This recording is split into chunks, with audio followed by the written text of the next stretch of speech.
organizations are also an important component of governance. And therefore, we want to look at it also as an actor in governance or a stakeholder in governance. It's important for us to understand that some of the organizations that today have established governmental institutions began initially as civil society organizations. And therefore, historically, they have been part and parcel of governance. Some existed even before the modern governance systems came into place, the modern governments.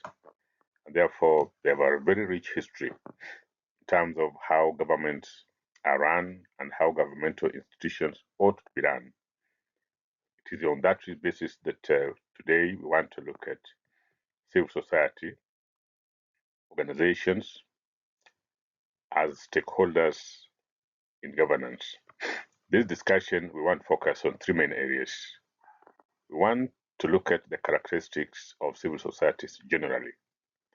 And then we want to look at their roles, again, generally, and also the barriers that they face in their role to enhance governance in any society.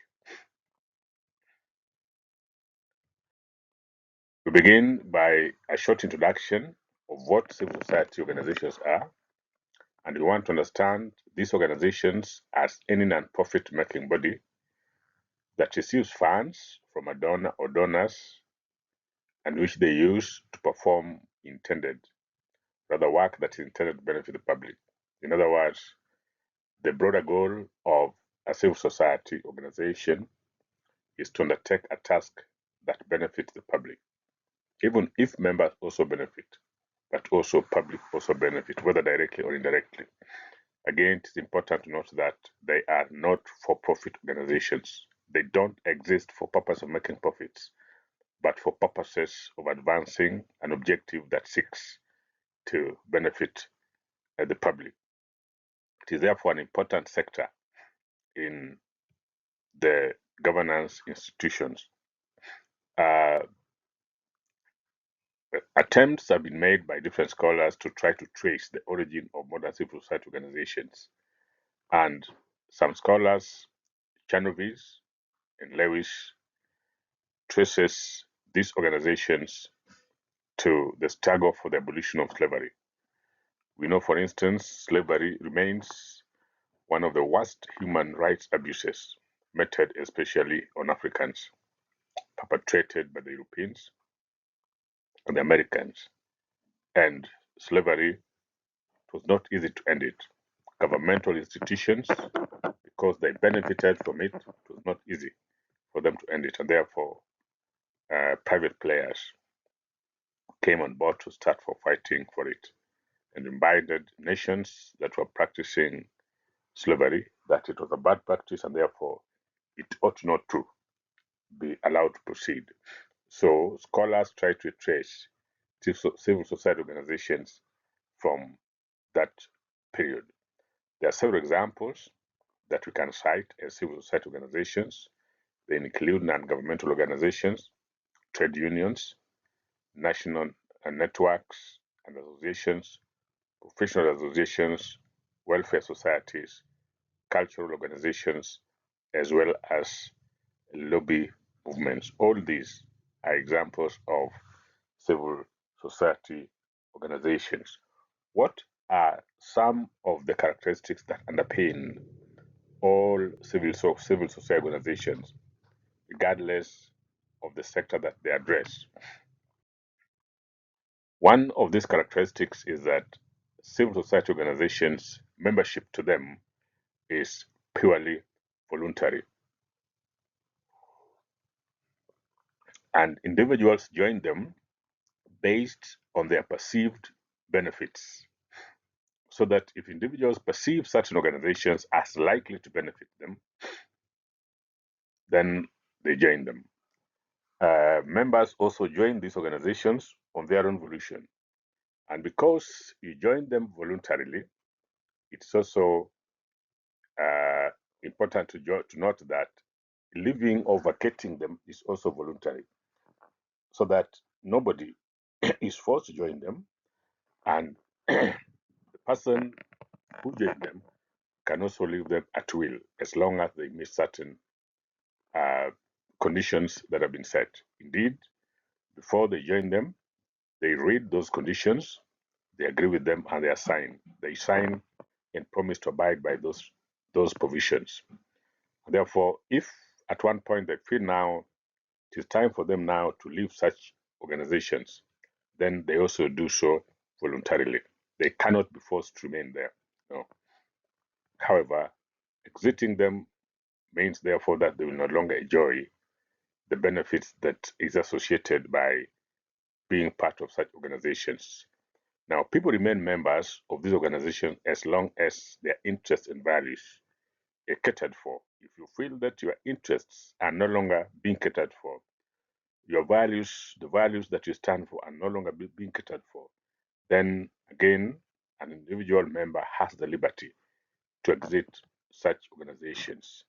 Members leave the organization when they feel that their interests and values are no longer served by the organization. So this is important in terms of how uh, these organizations are understood.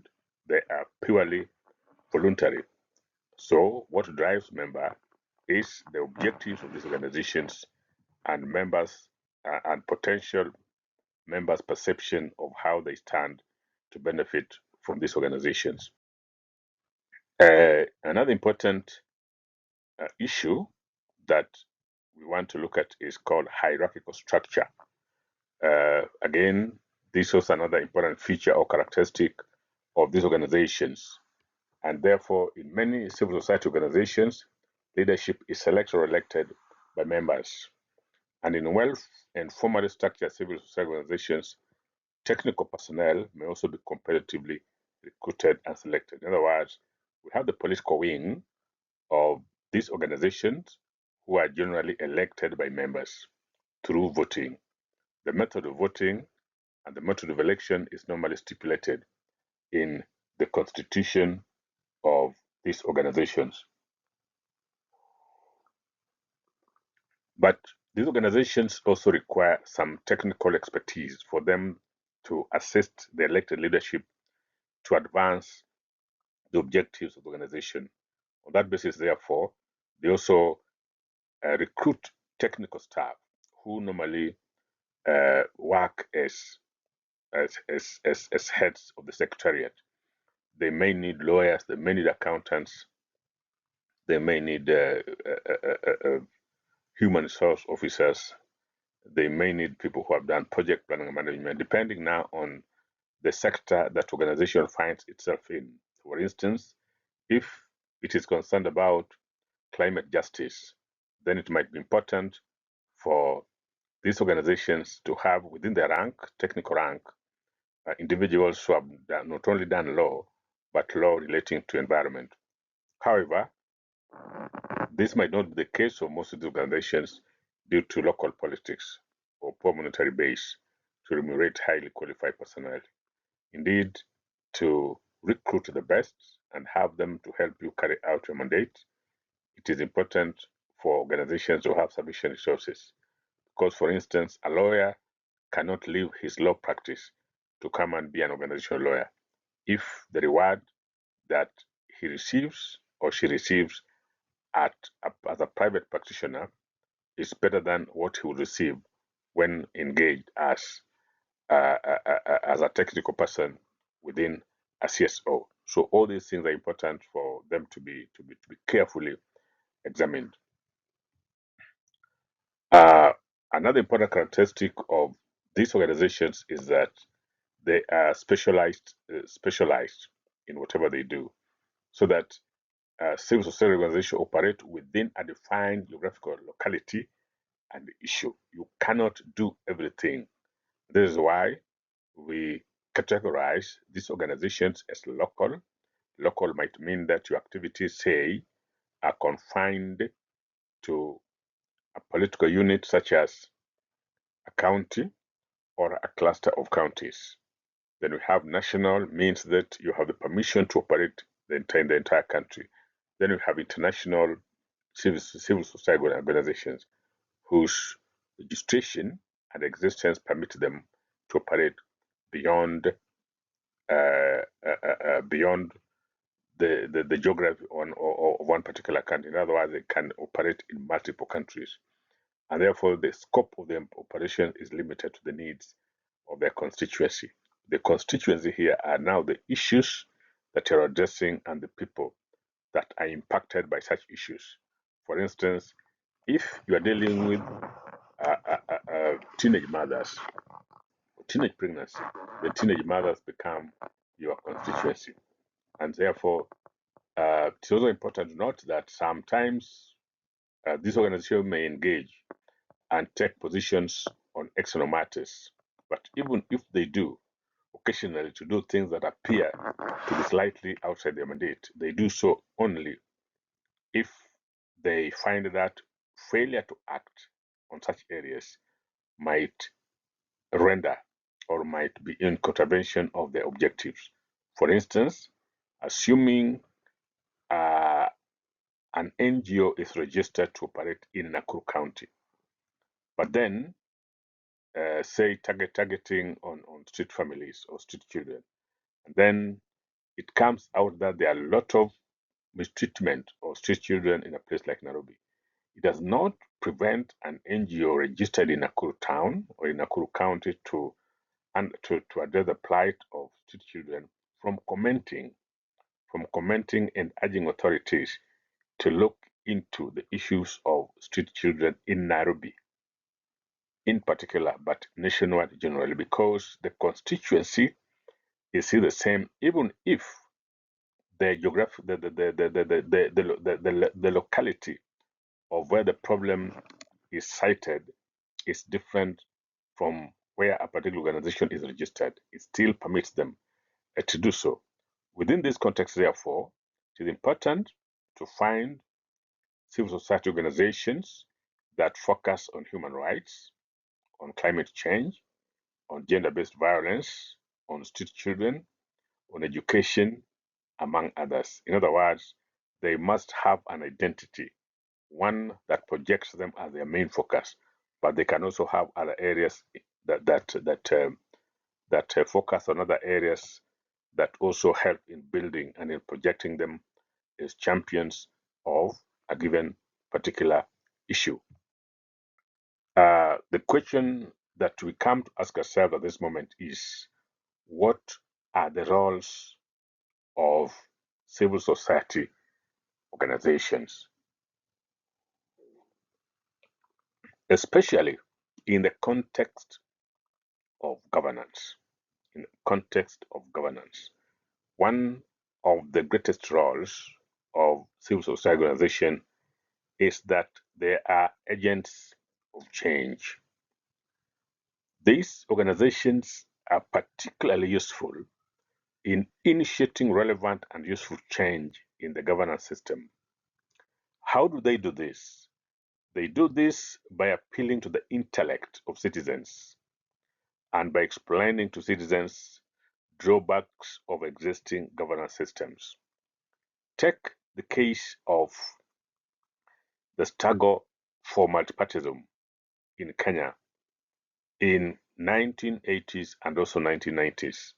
Civil society organizations, including faith-based organizations, played a critical role in raising consciousness among citizens, explaining to citizens what was wrong with the then old constitution, explaining to citizens what was wrong with Kenya being under one or a single party system.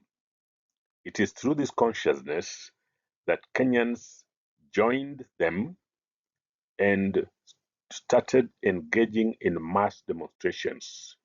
These mass demonstrations is now what led to the president of Kenya at that time, President Moi, to convene his party's meeting, and in that meeting they endorsed the decision to repeal Section 2A, which made Kenya a single party, and through that repeal, therefore, Kenya became a multi-party system. Subsequent reforms that Kenya has achieved so far, including the enactment of a new constitution in 2010, also bear the hallmark of efforts of civil society organization, and therefore they are important agents of change. Some of the organizations that were quite crucial then, but which unfortunately have become a bit weak because of poor leadership, are organizations such as KOTU, the labor unions, faith-based organizations, students' unions, then that time, University of Nairobi, Kenyatta University, like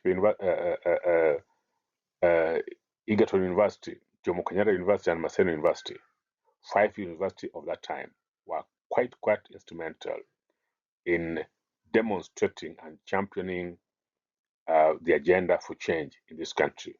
So, agents of change remains one of the foremost role that civil society organization play in terms of enhancing good governance. Another important role of civil society organization is on civic education. So education simply means at enhancing members' capacity, citizens' capacity to understand what is going on in the country. And therefore, civil society organizations have been instrumental historically in terms of enabling citizens to understand what is going on around them. And they do this through many ways, including training and education, provision of monetary support, and also general enlightenment. This is done on the understanding that citizens with an enhanced capacity can participate meaningfully in local as well as national development. In other words, being politically conscious, being politically educated, being politically socialized is an important instrument in changing a country, because then such citizens remain politically awake and they know that they have one single civic duty to ensure that they do not betray future generations by keeping quiet when atrocities and bad governance is being entrenched in society. So they have to stand up to question things, and through that, authorities have to change. For instance, in Kenya, these organizations educate the public about budget. In fact, if you look at what led to the uprising of Gen Zs in Kenya in 2024 was because of widespread knowledge about the nitty-gritties of the budget of that time. Certain provisions were found to be offensive, were found to be oppressive, and therefore young people rose up. They were educated about the budget process through civic education. CSOs also help citizens or educate citizens about the lawmaking process, those various stages. And indeed, they mobilize and lobby citizens to contribute to contribute in terms of reaching the law. And they also teach them on public litigation. So that today we have so many members of the public citizens, ordinary citizens, going to court to challenge the legality and constitutionality of certain decisions that are made by the government, personal and group rights and freedoms, among others. Indeed, through civic education, CSOs also enlighten people about their rights as individuals and their freedoms as individuals, as well as their rights and freedoms as groups, as a community, as women, as street children, as persons with disability, as the elderly. What are your rights as a group? Again, here, civil society organizations have been quite instrumental. That's why we have a general consciousness in the country that makes it impossible or makes it difficult for a government to engage in practices that are offensive to human rights and dignity. Another important role of civil society organization is on building democratic governance. And therefore, we find civil societies as providing very fertile ground for the democratic consolidation of democracy. Uh, such community organizations become useful training grounds for democratic ideals and practices in society. Today, when you walk around Kenya, you'll find they have come up with uh, informal public assemblies where citizens sit, discuss, and digest issues that's happening. They're normally called as Bunge la Mwananchi, and they're widespread in major towns. In major towns, the cities and towns and other urban areas, they are becoming quite popular.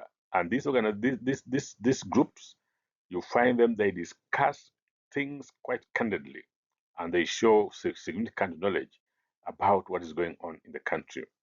Part of what they say catches the attention of governmental authorities, and in that regard, they make changes that are essential because these forums become an important barometer for government agencies to understand, to gauge whether certain decisions they have made or they intend to make are actually in public interest.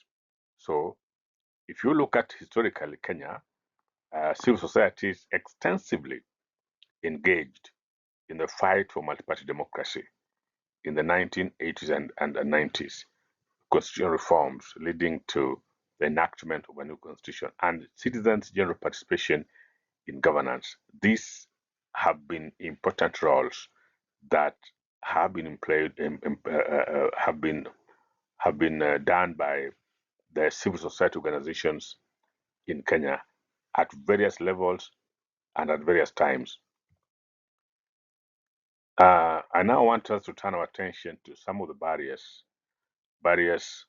that civil society face, and one of the most significant barriers is poor leadership. We understand leadership of an organization is expected to be visionary, to be charismatic, and also to be selfless. Now, these qualities are important because they enable leadership of an organization to be focused, to be forward-looking, to be long-term oriented, even as it pays attention to short-term issues. And this helps in inspiring members and citizens and also in fulfilling the objectives of the organization. It is how important to note that most of the leadership of civil society, not just in Kenya, but also in other countries, are deficient in some of the salient features of good leadership that I have cited above. They are quite efficient, and because of this deficiency, it affects the effectiveness. Again, some leaders of civil society organizations also focus on short-term and personal goals, so that you find organizations that receive colossal amounts of money from donors, but it's difficult to discern the kind of changes they have brought in society. Either some are also selfish and are also preoccupied with personal rather than public group agenda. They focus more on what benefits them as individuals or what benefits them as organization without looking at the broader picture of how the entire citizenry can benefit. When you look at all this, it borders on poor leadership. And this kind of situation becomes a sure recipe for collapse of organizations that are headed by such leadership. Another important barrier that has also been cited by several studies as being as making it difficult for civil society organizations to be effective is on corruption. And transparency and accountability in the management of citizens' affairs is crucial in the survival of organizations. It's also important to note that prudence in resource utilization must be presided over by officials who profess and practice good governance. Chief among them is zero tolerance to corruption. There are also instances in some civil society organizations where organizational resources are diverted for personal use. Some of these organizational leaders also receive financial inducements from the governing elite in exchange for silence or support. Corruption therefore erodes the credibility of civil society organizations as custodians of public interest in governance.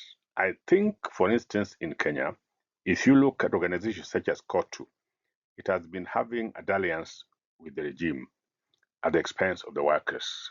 Workers' issues are really emphasized these days by KOTU, and instead, the KOTU leadership is more focused on advancing the re-election of the current president rather than advancing the interest of members. And this, whether it is out of financial inducements or personal aggrandizement, remains to be explored. Otherwise, what is clear is that continued bromance between KOTU leadership and the government has the potential of eroding the credibility of the labor unions and the credibility of the leadership, and also undermining the ability to fight for good governance, especially those that aim at ensuring that the welfare of workers in the country is safeguarded. It's also important that to notice that one of the other barriers to the effectiveness of civil society organization as a stakeholder in governance is the aspect of outside control. And outside control comes in so many ways. One of the examples is what I've given earlier. Sometimes these organizations are controlled by donors. The donors insist on these organizations in pursuing certain objectives, some of which may be outside the vision of the founders of such civil society organizations, while others might be in conflict with the values of citizenry that the civil society organization was established to assist. The fact that resources come from outside and therefore donor conditionalities have to be met implies therefore that civil society organizations might not operate independently. But it's also important again to understand that political leaders around the world also have interest in some of the civil society organizations that are national in nature. Trade unions, for instance, some NGOs that have a broad mandate nationally. You might find that again, in such cases, political leaders are more interested either in forming alliances with them or in controlling who is elected to critical positions in these unions, or sometimes insisting on such individuals to be employed at the technical level. Such individuals, therefore, they can manipulate them to make these organizations less effective in terms of providing checks and balances to governing entities in the country. So outside control is a big issue because it erodes the independence of these organizations and also their credibility as the public watchdog when it comes to governance. The last item that I want to discuss, which is also part of barrier, is poor funding. It is important to note that organizations need funds for many purposes. Some of these are to acquire tools and equipment, to pay technical staff, to train members, to network and mobilize other resources. These are important issues that organizations must have in sufficient numbers for it to effectively undertake its duties. Sadly, however, there is inadequate funding in some organizations, and this means, therefore, that such organizations might do without essential items.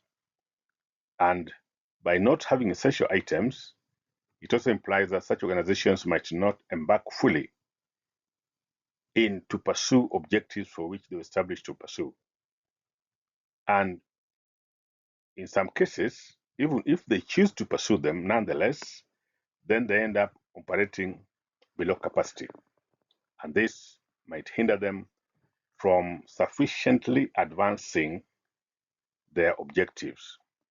Poor funding, therefore, which might be due to poor resource mobilization, may lead not only to the collapse of these organizations, but also to the inability of these organizations to effectively carry out their mandate. So funding is critical because resources are critical for the survival and effectiveness of organizations. Poor funding, therefore, limits the ability of these organizations to effectively carry out their mandate. Thank you.